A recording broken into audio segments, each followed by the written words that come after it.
This is Rebecca Joynes buying a 350-pound Gucci belt for a underage male known only as Boy A. This is Boy A and Rebecca Joynes returning to her flat where he alleges they engaged in sexual intercourse twice. This is the police's response to finding that information out. How's it gone so far since? So the necessity for the arrest is obviously to protect the vulnerable and for prompt and effective investigation. So obviously you are under caution. The two met when Joynes was his high school math teacher. In 2021, Joynes was a 28-year-old woman whose 9-year relationship ended during COVID lockdowns.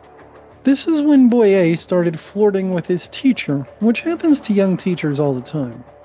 Joynes attended John Moore University and obtained a degree in sports and exercise science. After this, she joined the Teach First program in the UK. Joynes went on to complete a postgraduate degree in secondary math teaching, which explains how she was teaching math with that undergrad degree. Teach First is a UK program where people with a college degree can attend a 2-year postgraduate certificate program in teaching, teach under a mentor as an unqualified teacher for 1 year, and then teach as a newly qualified teacher for 1 year. The program is designed to provide highly trained teachers to underprivileged students. Joynes' unqualified year started in 2018. As I mentioned, Boy A would flirt with Joynes. Her response to this was to supply him with all but the last digit of her phone number as a math problem-solving exercise. The boy quickly figured out the last digit, and the two began communicating on Snapchat. Boy A's messages were flirty, and the two agreed to meet outside of school in secret. Boy A's parents thought he was playing FIFA at a friend's house and would be spending the night there. Instead, Joynes picked him up in her Audi A1. Took him to Talford Center in Manchester and created the CCTV footage you saw earlier. They then retired to Joynes' apartment in Salford Quays, where he claims she sexually assaulted him twice before telling him no one had better find out. But people did find out, and those people were not happy. We'll get to all of that and more right after my overly obnoxious trigger warning. Roll the intro.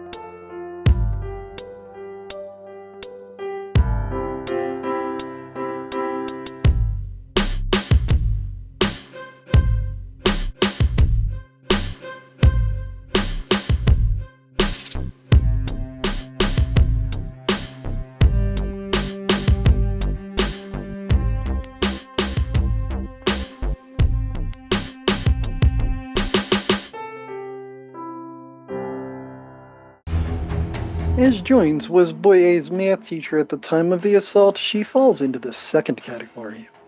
When Boy A returned home on Saturday, his mother noticed a love bite on his neck. Boy A told his mother it was nothing. Obviously, Joynes wasn't smart enough not to leave marks on him. Within 1 day, rumors were circulating about Boy A and Joynes. Apparently, Joynes also didn't realize that most 15-year-olds cannot be trusted to keep a secret. Boy A's mother marched her distraught self into the school offices and demanded to speak with someone. She informed the school of the love bite and the rumors. Police were called in, Joynes was suspended. The police investigation uncovered the CCTV footage you saw at the beginning of the video. They also spoke with Boy A.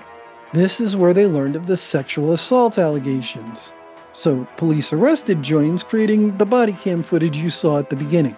Statutory assault laws in the UK come in 2 flavors. One for statutory assault and one for statutory assault while in a position of trust, the latter being more serious and carrying more significant penalties. As Joynes was Boy A's math teacher at the time of the assault, she falls into the second category. On the day of the assault, Boy A even reminded Joynes of his age by telling her he was too young to drive them to her apartment. Joynes laughingly responded, "Oh, shut up." She then proceeded with the illicit tryst the two planned. After this arrest, Joynes was granted bail, which she made. One condition of her release was no unsupervised contact with anyone under 18. She was released to the custody of her parents while awaiting trial. She lived at her previously mentioned apartment, and that's when Boy B contacted Joynes also through Snapchat. They engaged in unprotected sex numerous times. Joynes claims she found herself in a situation similar to that of the COVID lockdowns. She was sitting home, lacking contact with others she used to get at her job. Joynes claims to have suffered a breakdown and moved back to her parents' viral home.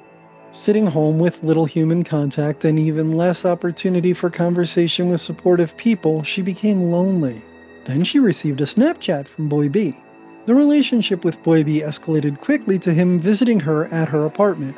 In the UK, the age of consent is 16, so if Boy B was 16 when the sexual relationship began, and Joynes was no longer his teacher, the relationship would be perfectly legal. Still, disgusting. Boy B claims the abuse started before Joynes was released from employment at the school. Joynes claims that it did not. In any event, we do have undeniable proof that the two had sexual intercourse. Boy B claims the two engaged in sexual activity a total of 30 times. Joynes does not deny this. Boy B states that Joynes told him that she either could not get pregnant or it would be very difficult to get pregnant. Reports conflict. And they engaged in unprotected sex numerous times. 30 times. Then Joynes has Boy B over for a date night. He is expecting one of those scratch-off sex cards. The apartment is decorated with rose petals, and he's given clues to find surprises hidden inside. One surprise is a onesie that says, "Best Dad." This is how Boy B found out that Joynes lied about not being able to get pregnant and that he in fact was the father of her unborn child. Boy B reports that at the time he thought the relationship was consensual and a friends with benefits type relationship. But Joynes got demanding and controlling. The at the time 28-year-old Joynes claims that the at the time 16-year-old Boy B is the one who got controlling. The judge's reaction to that claim occurs later in the video. This did break her bail order, and so Joynes was rearrested in November of 2023. Speaking of the trial, let's talk about that. Joynes, who could not contact Boy B, refused to let social services provide Boy B with any updates about the pregnancy of his child. At trial, Joynes denied engaging in sex with Boy A, which reduces that to a he said, she said argument, and the jury will have to decide who they believe. I know who I believe. When it comes to Boy B, two things make that intercourse hard to deny. First, the baby. More on that later in the chapter. Second, DNA testing. However, Joynes claims that the two did not engage in sexual activity until after she was suspended and he was over 16 and had left school, which would mean that under UK law, no crime had been committed. This aligned with what Boy B originally told police. At trial, Boy B explained that he lied in his initial statements to police. He told the court that he had recently learned Joynes was pregnant with his child and didn't want her to get into trouble. Boy B stated, "I questioned if I was right to give statements about the woman who was carrying my child. Since then, I have replayed a lot of things in my head and spoken to a lot of people, and it has made me realize the full extent of the abuse carried out on me and the tactics that were used to do it," according to People magazine. The jury found Joynes guilty on all counts. Joynes, who could not contact Boy B, would not allow social services to provide Boy B with updates about the pregnancy of his child. She gave birth to a healthy baby girl that was taken from her 24 hours later after an emergency hearing. In his victim impact statement, Boy B stated that Joynes' decision was one of the hardest things I had to deal with in this time. He could not even be told the baby's gender or due date without Joynes' permission. At sentencing, Judge Kate Cornell laid into Joynes. Cornell stated, "You felt buoyed and boosted by their attention. There's no real insight from you. You continue to deny the offenses and have been silent on the distressing impact on these boys." Boy B's impact statement further stated, "I was coerced, controlled, manipulated, sexually abused, and mentally abused. It was very upsetting that this happened to me. The months after the abuse happened to me was a very dark time. I felt backed into a corner. I had just lived a double life for 18 months behind my family's back." Joynes was sentenced to over 6 years in jail, given a 20-year sexual harm prevention order, and will be required to register as a sex offender for the rest of her life. Let's wrap this video up, shall we? As a commenter on one of my previous essay videos said, this is far too common. I've covered Scott Biskey up in New York doing this with a teenage student. I covered Laura Karen in New Jersey doing this with a middle school student, which also led to a baby being born.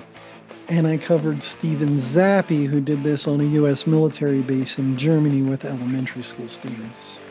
Now we're in the UK and the same thing is happening, this time also with high school students. It seems that this is happening the world over.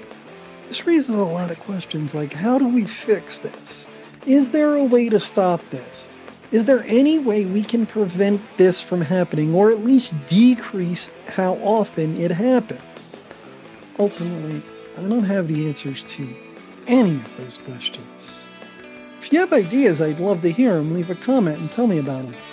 Also, don't forget to like, share, and subscribe. Remember, as always, Super Thanks channel memberships are super cool. And now, I got a jam, so Tag, you are it. The two met when Joynes was his high school math teacher. In 2021, Joynes and the 28-year-old teach first as a youth. As I mentioned, Boye would flirt with Joynes. Her response to this was to supply him with the lit, took him to her Talcott Center on the day of the assault. Boye reports that at the time he thought the and it has come to me